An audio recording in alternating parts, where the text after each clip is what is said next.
allons faire.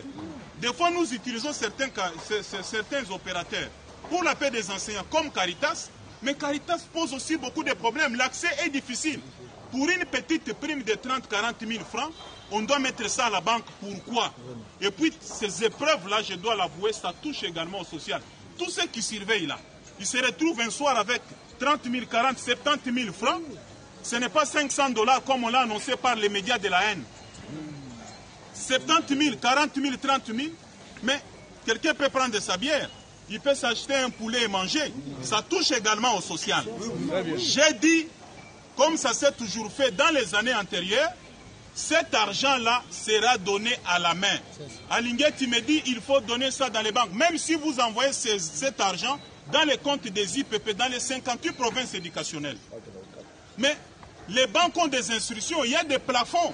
Vous ne pouvez pas sortir une somme au-delà, par exemple, de 10 000 $.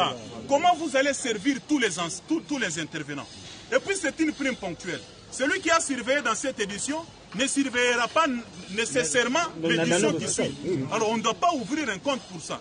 Pour avoir dit ça à Gilles Alinguetti, il a considéré ça comme une tentative de détournement. Comment je peux détourner 16 millions de dollars ou 31 milliards de francs destinés à la prime des intervenants? D'ailleurs, si vous ne le savez pas, le ministre des Finances a autorisé le paiement de cette somme-là, mais on n'a pas encore eu ce qu'on appelle l'OPI, qui nous permet d'aller à la banque. Cet argent n'est même pas encore disponible. Je suis avocat, professeur de droit. Le détournement suppose que vous êtes déjà entré en possession de cette somme et vous la faites affecter à autre chose. La tentative voudrait dire aussi que vous êtes déjà entré en possession de cet argent, vous voulez l'affecter à autre chose et on vous a arrêté. C'est ça. Mais si Alinguetti, le fait de proposer que ça aille dans les comptes en banque devient une tentative de détournement, je considère ça comme un dossier, de la vengeance. Je précise